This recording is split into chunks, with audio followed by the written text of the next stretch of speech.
Amar membuka sleting nih, ya, sleting tenda, Amar kaget. Amar ngeliat Dio ada di luar tenda. Sedangkan di dalam tenda itu juga ada Dio. Terus yang di luar tenda itu siapa? Si Amar tuh sontak kaget, badannya kaku, nggak bisa bergerak, mulutnya kayak terkunci. Amar tetap memaksa mereka untuk pulang malam itu.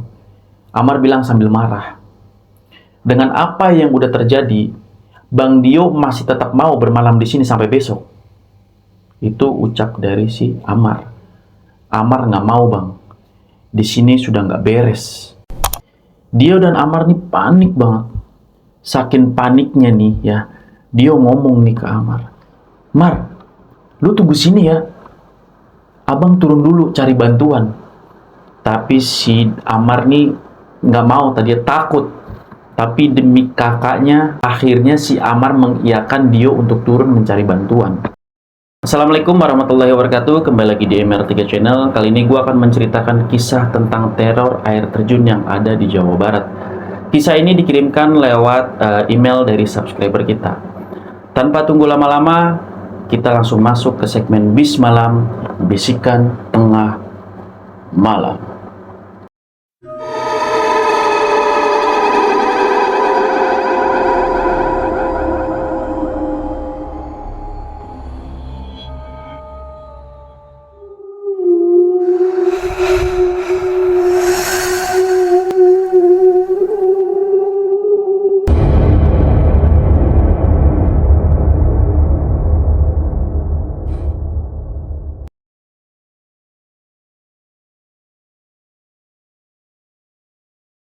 Oke, malam ini gue akan menceritakan sepasang kekasih yang berencana ingin liburan di akhir pekan untuk ngecamp di area air terjun di Jawa Barat. Kita panggil aja namanya Dio dan Nila nih. Jadi Dio dan Nila ini dia tuh berencana pengen banget pergi ke air terjun yang ada di daerah Jawa Barat. Tempat air terjunnya itu gue nggak bisa sebutin ya, tapi tempatnya itu nggak terlalu terjal.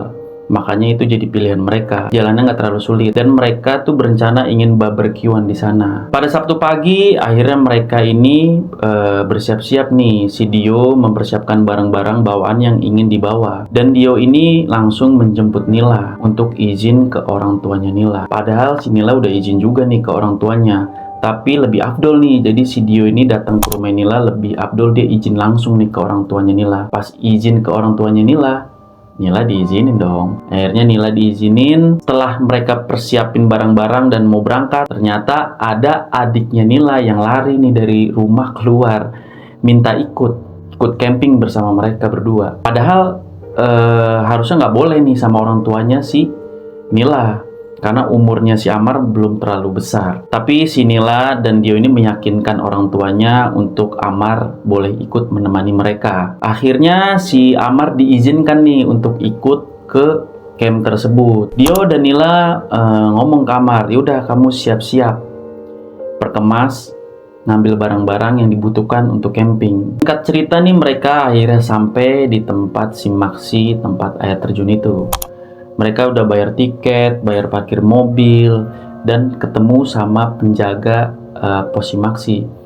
Dan penjaga pos Simaksi itu berpesan kepada mereka, bertanya juga, kalian hanya bertiga? Saya pesankan kalau kalian hanya bertiga, jaga sikap, jaga perilaku, jaga ucapan. Dio dan Nila ini hanya mengiyakan apa yang diucapkan oleh bapak penjaga pos Simaksi itu. Akhirnya mereka diizinkan untuk langsung jalan nih. Jadi dari pos Simaksi ke daerah camp itu hanya membutuhkan waktu 15 menit. Mereka jalan nih tanpa beban ya kan. Mereka seneng banget ya kan, berketawa-ketawa, bercanda lah kayak layaknya ya udah lagi seneng-seneng liburan nih. Tapi sisi lain Nila itu kayak ada yang ngeganjel. Perasaan itu kayak nggak enak. Terus udah gitu ingat pesan bapak yang ada di pos Simaksi itu.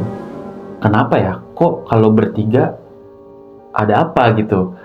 Tapi Nila mencoba mengabaikan apa yang dia pikirkan, karena kan memang suasananya lagi camp ya, jadi pengen senang-senang. Setelah mereka jalan 15 menitan, akhirnya mereka sampai nih di tempat camp. Tempatnya itu sejuk, suasananya tenang, air terjunnya itu pokoknya hawanya enak banget, sejuk, aman lah pokoknya kayak gitu.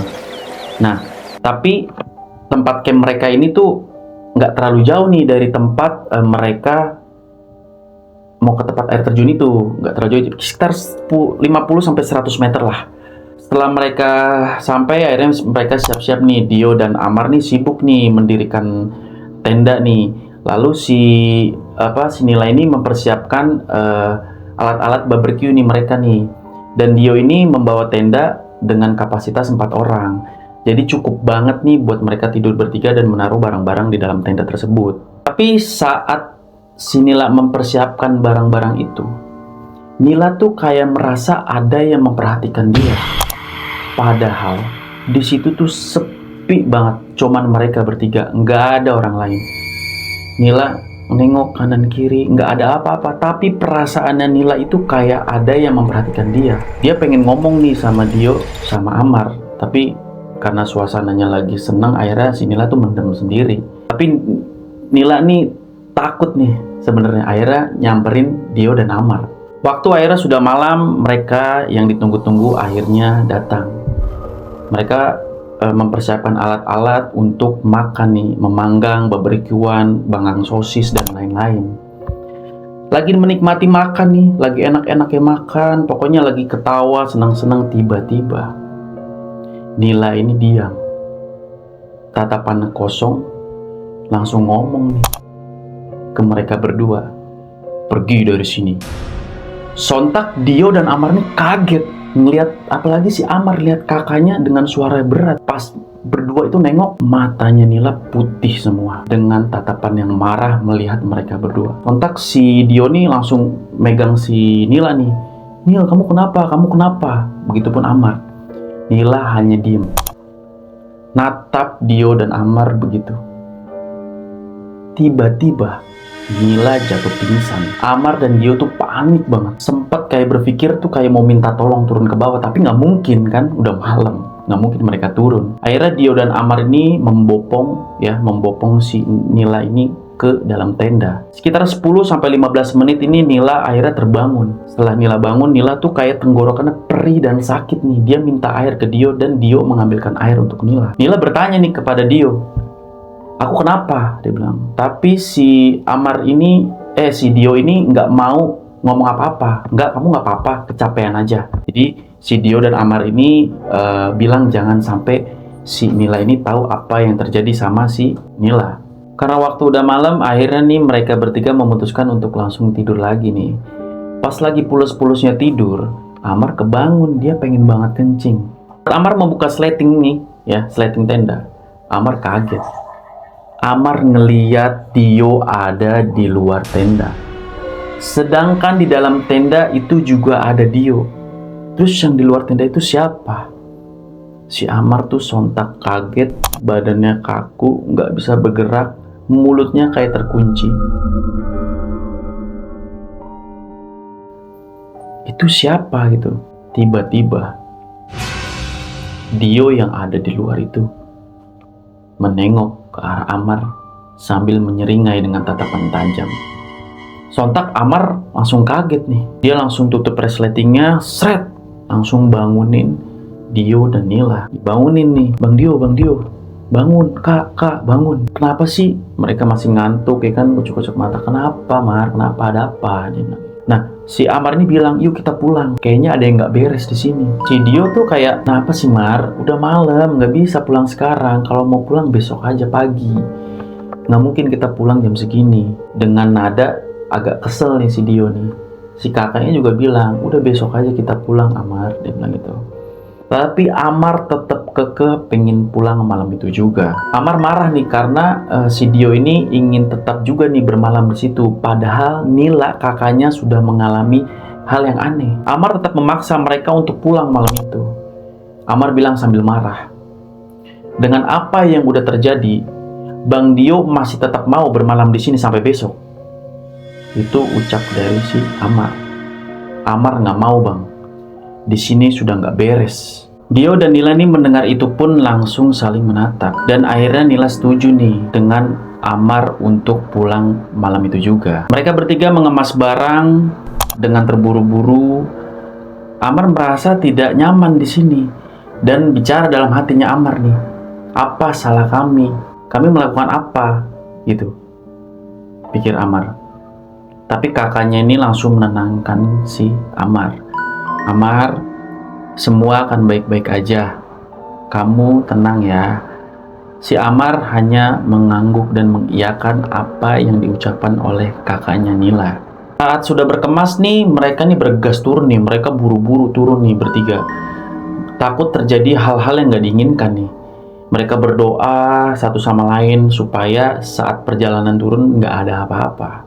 Tapi saat mereka turun, justru mereka malah diganggu oleh makhluk tersebut. Dengan suara yang keras, ya, di dalam hutan ada makhluk yang berteriak, "Pergi dari sini!" Mereka bertiga tuh mendengarnya. Sontak mereka sangat panik, takut, dan mempercepat langkah mereka untuk turun. Tiba-tiba Nila berhenti. Dipanggil nih sama si Amar. "Kak, kenapa kok berhenti?" Si Dio juga bilang, "Ayo Nil, kita turun." Tapi Nila diam. Dia nggak mau turun. Ditarik sama Amar, ditarik sama Dio, nggak bisa. Matanya Nila berubah jadi putih lagi. Bener-bener ditarik, nggak bisa, sampai mau digendong pun nggak keangkat. Dio dan Amar nih panik banget. Saking paniknya nih ya, Dio ngomong nih ke Amar, "Mar, lu tunggu sini ya. Abang turun dulu cari bantuan." Tapi si Amar nih nggak mau, tadinya takut. Tapi demi kakaknya, akhirnya si Amar mengiyakan Dio untuk turun mencari bantuan. Setelah nunggu berapa lama, akhirnya Dio naik lagi nih bersama dengan 2 orang penjaga pos si Maksi. Bisa dibilang salah satunya adalah kuncen di tempat tersebut. Kita sebut aja namanya nih Pak Yono dan Pak Dimas nih. Pak Yono ini biasa dibilang ngerti lah sama hal-hal yang mistis kayak gitu, karena dia memang kuncen di situ. Pak Yono ini langsung ngedeket nih ke arah Nila. Mereka saling bertatapan satu sama lain nih, ya, kayak ngobrol tapi secara batin, ya kan, secara goib nih. Terlihat seperti meminta maaf nih Pak Yono nih sama penunggu yang ada di situ. Sesekali Nila nih merespon dengan suara menggeram gitu, gitu kayak orang marah gitu loh. Lalu Pak Yono ini mencoba mengeluarkan sosok tersebut dalam tubuh Nila nih dengan membacakan doa-doa.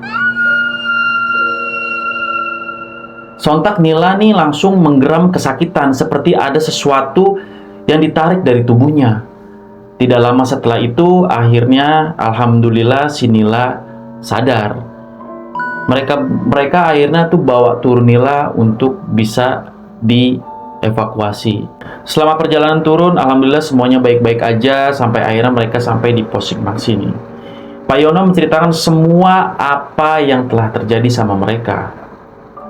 Jadi, ada sosok penjaga di sana yang tidak senang nih sama Nila. Karena Nila ini ternyata ada yang ngejagain Nila.